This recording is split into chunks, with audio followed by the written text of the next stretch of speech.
Hello everybody, my name is Wyatt and Pony, and welcome to another reaction video. And today I will be reacting to What's Beneath by JMJ. It's an MLP Grimdark and is being read by Looking Glass Productions. You know, my friend Ruby.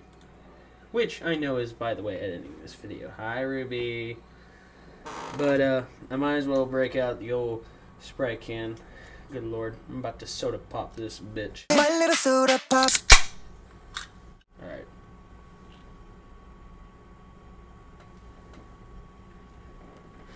Alright. So, I hope you guys enjoyed the last video, which was my reaction to Somno Captis. If I'm correct, that was the video. Ruby, just let them know about it, because I'm a little off. I'm pretty sure I was the one. I know I'm not stupid. I know that. Anyways, yeah, so I'm going to react to What's Beneath, and we're going to find out what's beneath of this Grimdark. You ready? Alright, let's do this. In 3, 2, 1. The soft down comforter provided little ease to Apple Bloom's busted muzzle and swollen purple eye. Her pillow, usually so warm and inviting, stung like the electrified tentacles of a jellyfish against her battered and damaged face. She turned onto her back and wished to sleep, despite her preference for side sleeping. It didn't matter. Her body ached too much. Even her gently rolling tears scorched like sizzling grease after they struggled to free themselves from the tight, helpless closed lids of her damaged eye. She sniffled in the darkness of her room, cradling herself into a ball of blankets and sheets, and wished to just embrace the world of sleep. She wanted to forget, to be free of her hurting body for a time. Something trickled warmly from her nostril. Uncertain to its nature, she tried to ignore the sensation. She won't say what happened, Granny. Applejack spoke from outside of Bloom's door. Her sister was far enough away that she probably thought Apple Bloom couldn't hear her, but Applejack was loud, and the words easily caught in Apple Bloom's sensitive ears. Sorry guys, my fucking hands are freezing down here in this basement. It is cold here in Kentucky. That's why I got myself wrapped in this blanket, because I'm freezing. And I guess you would probably say, well, the Sprite's not making it better. Well, I don't care. It's my juice. I gotta juice up, man. Billy sighed and wrapped her ears gingerly with her forelegs, squeezing as hard as she dared, with the seething fire consuming the left side of her lumpy face. That youngin' has a strong will, and ain't likely to open up if y'all keep pressing her. Granny. The fuck did I do that for? Granny rebuked. Granny. Granny was Granny, worried. Granny. They all were, since she came home with an apple-sized, swelling, cinching shut one eye, bleeding in her nose and mouth. Apple Bloom twisted away from the door and plugged the face up ear by bending the pillow around her head. It didn't matter if she told them what had She's happened. got bruises. Nothing would change. She had gotten uppity, had stood up for herself in the face of bullies like she had been taught. And what had she gained? Nothing. Being brutalized. Yep. Monsters Okay, so that's where the were bruises real. came from. Apple Bloom knew. But the worst monsters were ponies just like her. Diamond Tiara. It was always her, wasn't it? Bragging about her wealth, her fashion, the things she got to do because of her father's money. Always above repercussions. Diamond could say what she wanted, do whatever she wanted. Apple Bloom had just heard too much for one day about how the apples were paupers and mud farmers. Her tongue had taken control of her mind, and she spouted nasty notions to the rich bully, things meant to bring her down from her high horse. Apple Bloom wanted to make Diamond feel as small as she made others feel, and Diamond had beaten her up. Nobody helped. Not even Scootaloo and Sweetie Belle. Nobody They cared? hollered for an adult, but didn't physically do anything to pull the Wow. irate, fuming filly off of Apple Bloom. Even the adults turned a blind eye. She recalled Mr. Confetti, owner of the party supply store, grimacing and hurrying away, ignoring her cries and the sickening meat-packing noises of hoof on bone as Diamond marred and deformed her face. Her memory was strained, but she was certain she saw shadows of other adults turning away, abandoning her to the whims of Diamond Tiara. In the end, Diamond Tiara had grown tired of hitting her, and left Apple Bloom in a state of dysphoric confusion. It had taken a while to get her bearings, and shake the woozy haze fog from They didn't even care. Oh my god, that is not something you gotta do. If you see someone, I don't care who it is, if you see someone getting in a fight, okay, like, you gotta let them fucking brawl it out, but eventually you need to get in there and you need to get it over with because they could really hurt each other. God. Ugh, man. ahead, enough to remember even simple things like her name or where she was. Pain was a path, and it was the beacon back to the real, unforgiving world. The giggling of Diamond Tiara and her lackey Silver Spoon echoed in her ears, even now. They had taken pleasure in hurting her. Filthy Rich, Diamond's father, owned so much of Ponyville that most of the residents owed him. That's why the adults had left her to the beating. That's exactly what They I was couldn't about to afford say. to get involved. Apple Bloom, sick and tired of Diamond Tiara, had been alone. She couldn't tell Applejack. The rich family bought most of the apples they grew each year.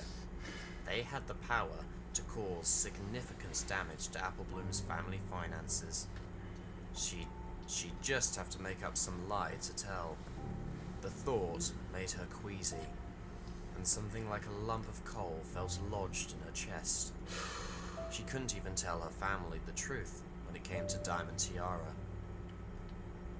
The titter-tatter of the others died down over time, and quieted altogether as the deepest part of the night transformed the windows of Apple Bloom's room into onyx mirrors, reflecting the filly's malformed face in all its horror back to her.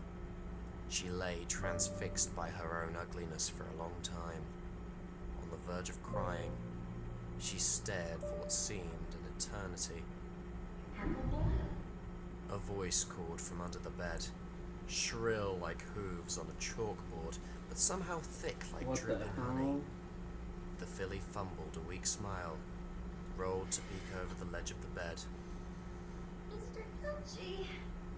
The child asked.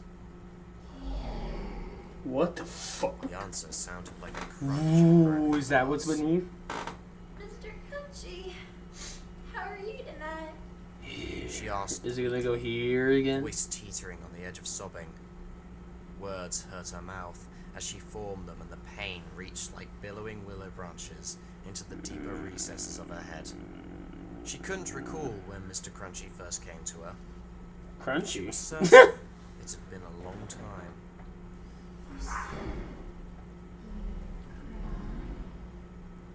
The What voice the replied. hell? It sounded like twigs snapping. Is this like a towards demon in her note. head? It's okay. It's just a bad day. Apple Bloom stretched to her Freaking nightstand. Headphones. She knew not to jerk the chain, for Mr. Crunchy hated light. She found the apple she always kept. Mr. Picked it up. What? Mr. The apple was Crunchy. heavy and Excuse round, me, Mr. bursting Crunchy. with tingling flavour. Apple Bloom lowered it gingerly below, where the blankets hovered in the black gap between bed and floor. Something took it in a quick, hard snatch, and the sound of crunching apple flesh followed shortly from beneath the bed. Apple Bloom looked into the window mirrors, but only saw what might be rippling oil from beneath the bed. She had never seen Mr. Crunchy, but he always came in the longest hour of the night, when her room felt untethered from reality, swaying in the great, sightless void outside of her walls. She kept an apple for it. Okay, someone sent me something. I just wanted to see what it was. I don't mean to interrupt. My God. I am here to learn about Mr. Crunch. Why do I have the feeling I want to make a meme? 'Cause that's why I love Mr. Crunch.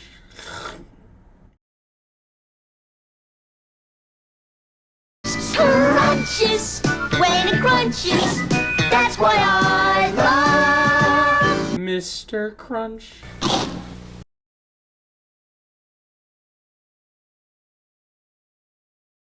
Oh no. It's something so stupid. Always. He was hungry a lot.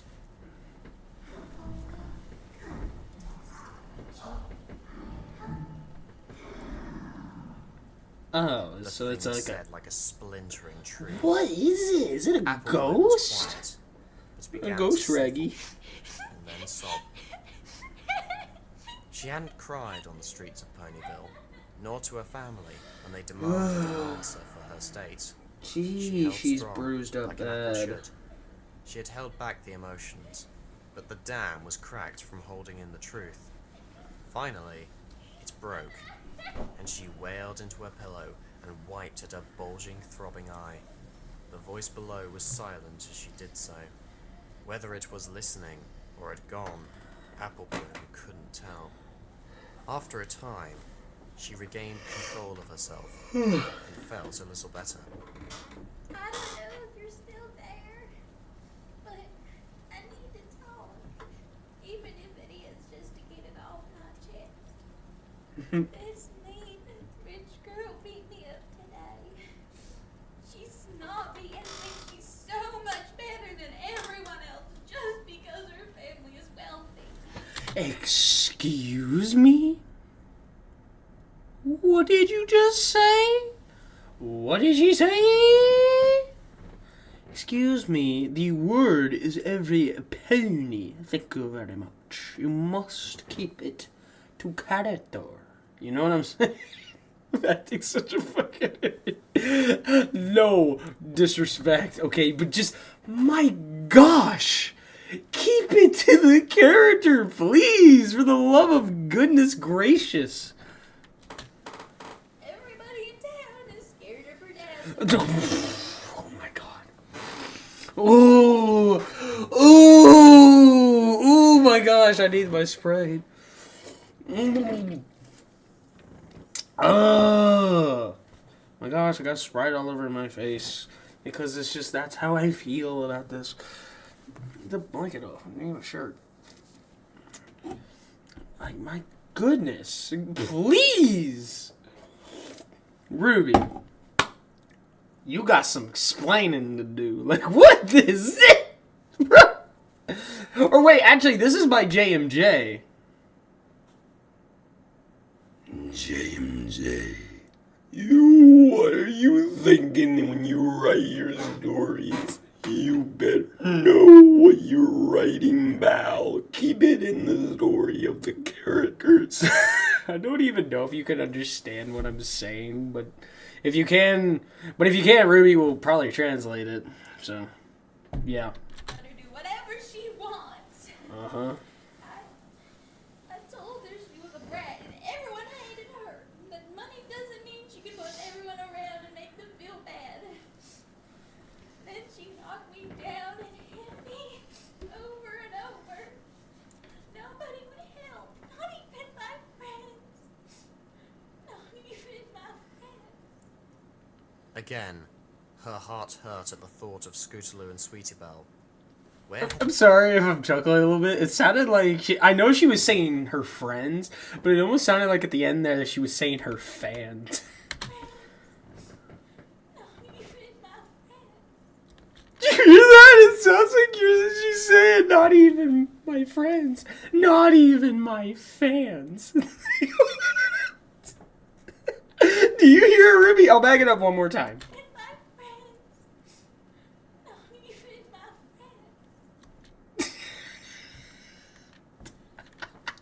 I'm such a meanie. Again, her heart hurt. But I guess that makes good because, you know, you can listen to those little things and be like, you know, I'm just going to say this real quick. It sounds like something. At the thought of Scootaloo and Sweetie Belle. Where had they gone? They weren't around when she finally came to. Apple Bloom looked into the window panes again. And her I'm dearest even more heart upset that they disappeared didn't into even the bother abyss. to help. Part of it, one with it. Silence again filled the room, and the filly realized she was alone. She nestled into her bed again and tried to sleep. Wait a minute, is there Her captions heart here? hurt deeply. Oh my gosh, wait, can I just do something real quick? Nobody would help. Hang on, I just want to see what the captions say. Not even my friends. Again, Nothing! It didn't catch it. Okay, well, oh well. I thought it would say something.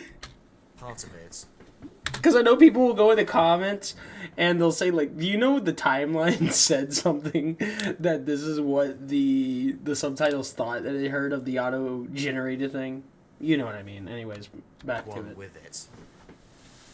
Silence again filled the room, and the filly realized she was alone.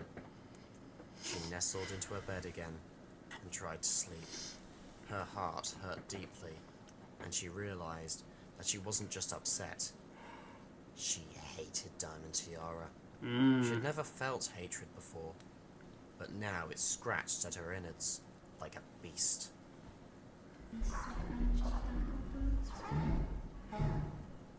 The voice was Who like is the Mr. cracking ice Crunchy? I want to in the know. sea. Is it a ghost? Apple Bloom winced and sighed softly. Are you a ghost?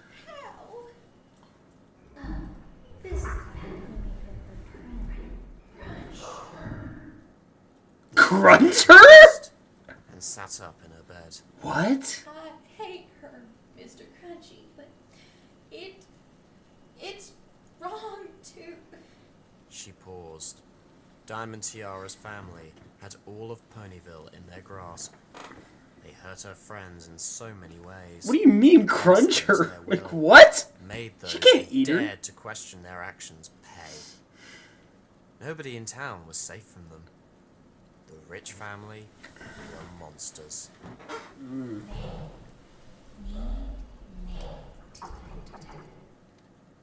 Mr. Crunchy said in a voice like a rolling, pulverized stone. What? Apple Bloom thought for a moment. It was wrong. Oh my god, I see a Something in her face. school Oh no, get away from me, She buddy. gazed once Get more away. at her bruised, bumpy face. You. Don't you come near me. From the window. You stay away Her from me, heart pal. felt as though it stopped, and her face. Look at that. She felt it consume her like a roaring fire. Was Mr. Crunchy gonna go do something? Tiara.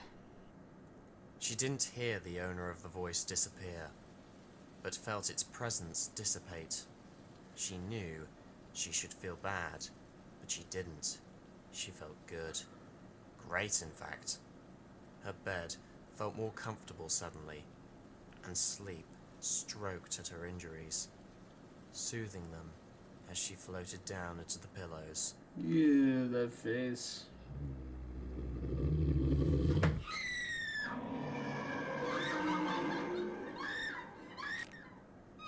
Apple Bloom couldn't hear the shrieks from Diamond Tiara's room.